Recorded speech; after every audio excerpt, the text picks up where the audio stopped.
Oh yeah? Well, you sound like you just got off an airplane, so... Meh.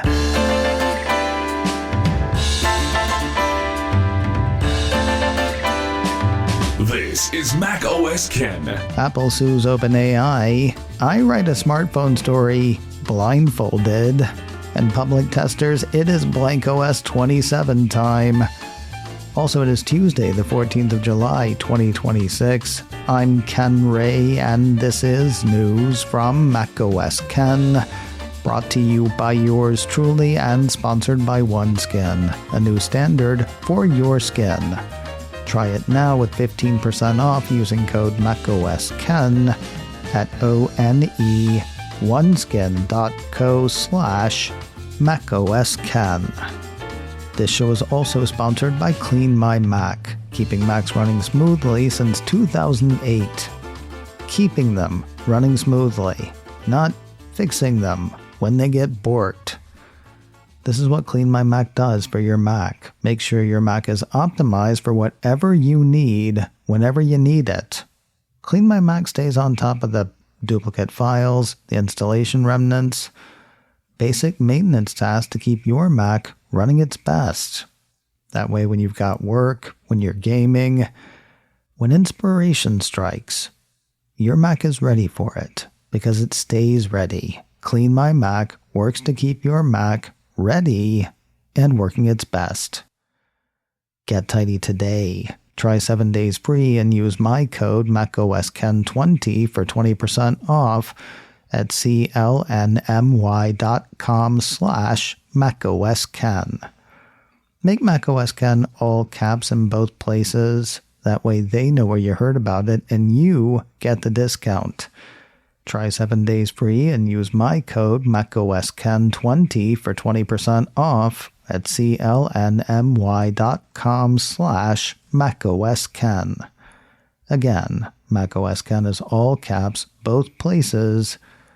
Use code macOSKen20 for 20% off at clnmy.com/macOSKen.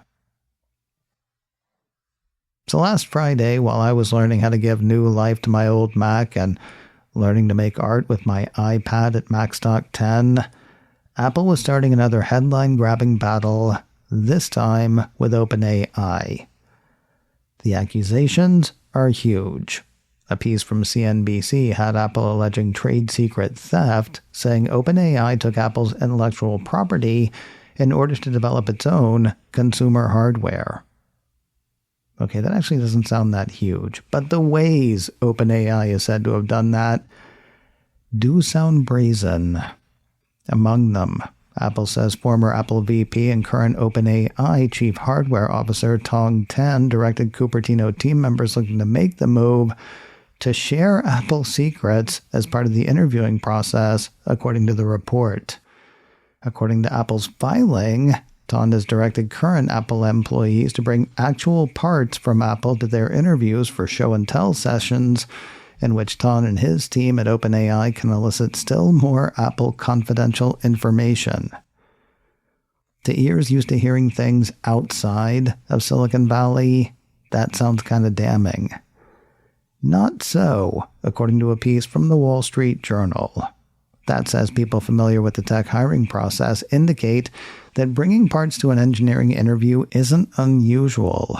Interviewers want candidates to talk through their work. The question is whether the parts were sensitive, something Apple doesn't offer evidence of and is seeking discovery to determine. If you're wondering how many people that could be, 400 plus is the answer. According to Apple's filing, according to a piece from 9 to 5 Mac, more than 400 former Apple employees now work at OpenAI. That is a lot of field trips for pieces and parts. As for other allegations, CNBC has Apple accusing OpenAI of offering guidance on how to evade Apple's security processes when leaving the Cupertino company. It accuses former Apple employee, current OpenAI employee Chong Liu of stealing an Apple laptop And it accuses OpenAI of getting hardware makers to employ a metal finishing technique invented by Apple while misleading the partner into thinking they've got Apple's go-ahead. This much is clear, said Apple's filing. At every level, from members of its technical staff to its chief hardware officer and in coordination with business partners, OpenAI has been stealing Apple's trade secrets and confidential information. CNBC says former Apple employees Tan and Liu are named as defendants in the suit. A separate piece from the Wall Street Journal says Tan left Apple to join Johnny Ive's AI device startup, IO Products. That was eventually acquired by OpenAI. While IO Products is named in the suit, former Apple design star Ive is not.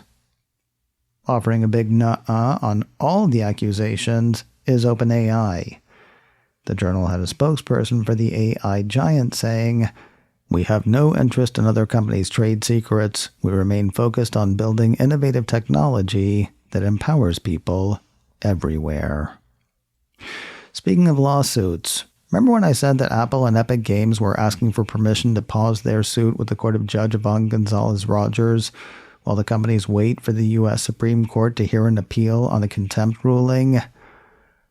My bad. I mean, I guess they were both petitioning to be heard, though wanting to be heard seems to be the only place they agreed. 9 to 5 Mac ran a piece Monday that had Epic submitting an opposition to Apple's request for a hold. According to Epic's response, this is Apple's third attempt to delay the inevitable, a hearing to evaluate Apple's proposed fee on steered transactions. This latest attempt should be denied for the same reason Apple's prior attempts at delay failed. The way Epic seems to see it, even if the contempt ruling is tossed, every court has agreed that commission rates for sales outside the App Store still need to be hashed out. With that in mind, what's the point in waiting for something that ultimately has nothing to do with the commission question? Apple now gets a chance to respond to that response. Their response to the response was actually due sometime yesterday. After that, Judge Yvonne Gonzalez-Rogers has her say again. If she sides against Apple, the Cupertino company will have to file its external link commission proposal within 24 hours. More news in a moment, but first a word from today's sponsor, OneSkin, a new standard for your skin. My skin has gotten a tiny bit angry again. I'm pretty sure it was travel and days spent in a giant, dry, very air-conditioned conference center.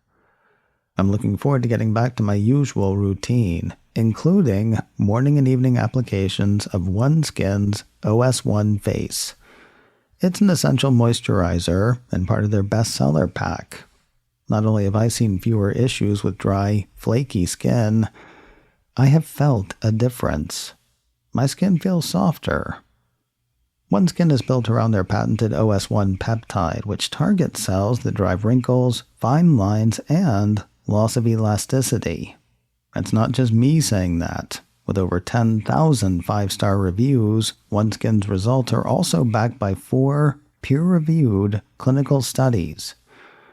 Born from over a decade of longevity research, OneSkin can help you unlock your healthiest skin now and as you age. For a limited time, try OneSkin with 15% off using code MacOSKen at oneskin.co/MacOSKen. That's 15% off oneskin.co with code MacOSKen. After you purchase, they're going to ask where you heard about them. Please support this show by telling them it was MacOSKen. Try OneSkin now with 15% off using code MacOSKen at oneskin.co/MacOSKen. I'm going to try to write this one based solely on the headlines and charts. I've not read into the stories at all yet, but let me write it, let me read it to you, then let's see how I did. Sales of smartphones slipped significantly in the second quarter, though two players fared well indeed. Both Apple and Samsung. Okay, I'm going to hedge here a tiny bit. They either managed to maintain their positions or moved ahead in sales this year versus last because of what just about every market tracker has said for months. Phones at the high end, premium phones, let's say, are being sold to people who are somewhat insulated from the troublesome economic times affecting John and Jane Q. That was helped partly by Apple and Samsung not raising prices on their devices. Well, not on their smartphones anyway. And partly by selling to people who might be annoyed by higher prices for gas, food, and lodging, but aren't overly affected by them. Meanwhile, phones at the lower end of the price spectrum, your Vivos and Oppos and the like, have had to raise prices.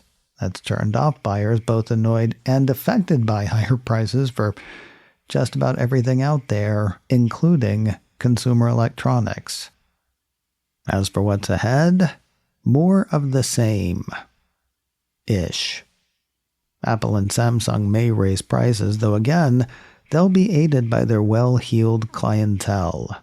Meanwhile, makers of lower-cost smartphones will either have to keep raising prices, trim their offerings, or both. Oh. And while Apple revenue may continue to climb, that'll be due to anticipated price increases for iPhone 18 Pro and Pro Max, as well as an expectedly and decidedly high price for the foldable iPhone, expected by just about everyone this fall. Volume for iPhone will likely decline. That's a function of Apple pushing its consumer end of the iPhone 18 line to early next year. That is a move that Apple has not announced, though again, just about everybody expects that. Okay, let's see how I did, based on two notes that hit over the past few days, one from Counterpoint Research and one from Omdia. Quoting bullet points from Counterpoint first, global smartphone shipments fell 11% year-on-year in the second quarter of 26, reaching the lowest second quarter level since 2013, as DRAM and NAND shortage intensified.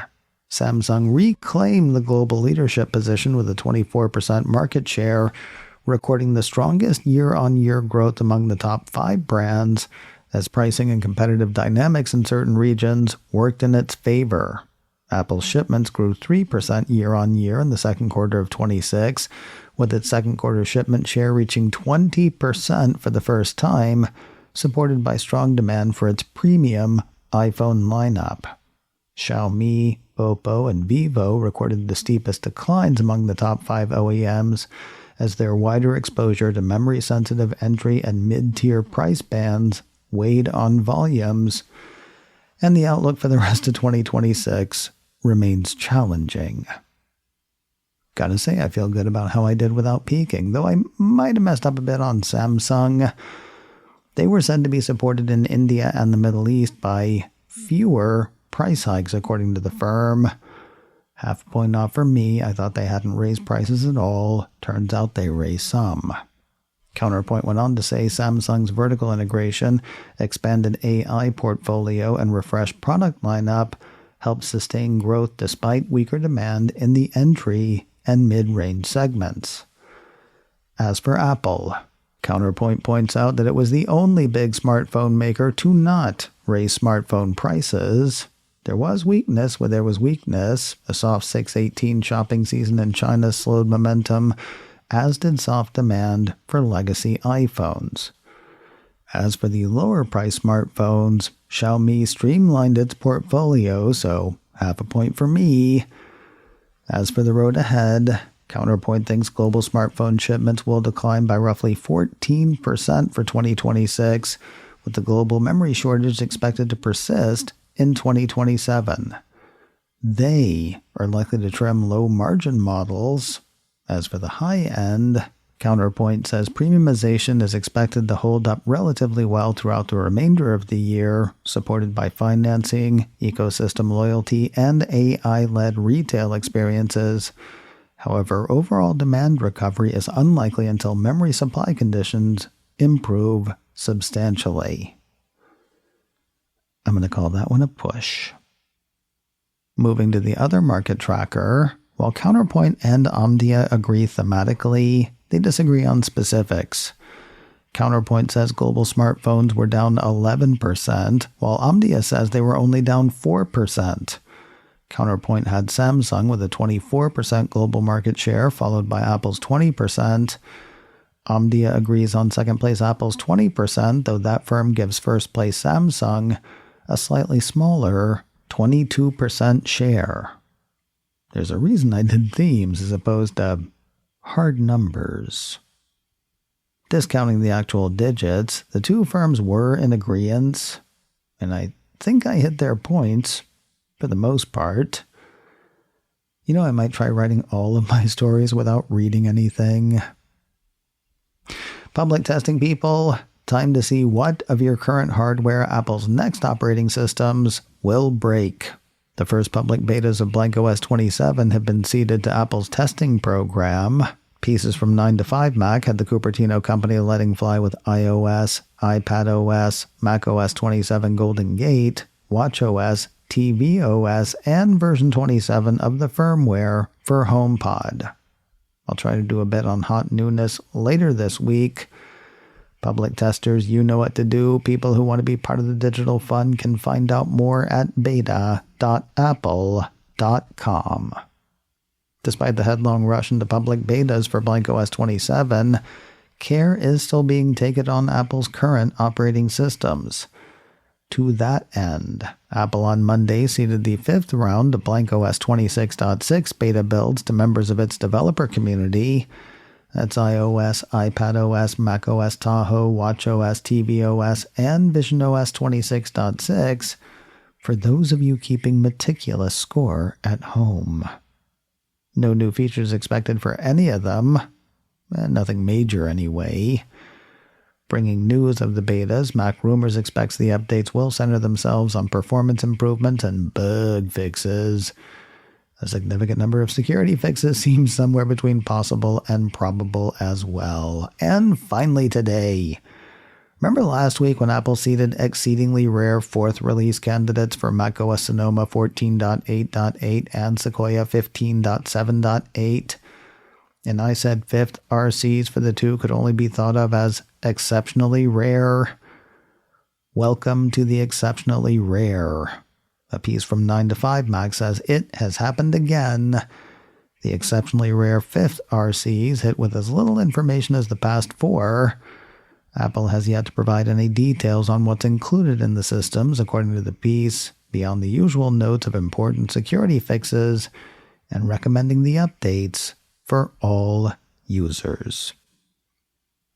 So that odd quality you hear in my voice is born of 3 days and quite possibly the most air-conditioned conference center on the planet. 2 flights, 2 little sleep, and a fantastic time with friends. I'll be bringing you thoughts on Macstock 10 a bit later this week. macOS Ken, brought to you by me, and sponsored by Clean My Mac. Try 7 days free and use my code MacOSKen20 for 20% off at clnmy.com/MacOSKen. This show is also sponsored by OneSkin, a new standard for your skin. Try it now with 15% off using code MacOSKen at oneskin.co/MacOSKen. Advertising handled by Backbeat Media, online at backbeatmedia.com. You can find me on Mastodon, macOSKen at mastodon.social. You can also send me an email, info@macOSKen.com. Until next time, that is news from macOS Ken. I'm Ken Ray.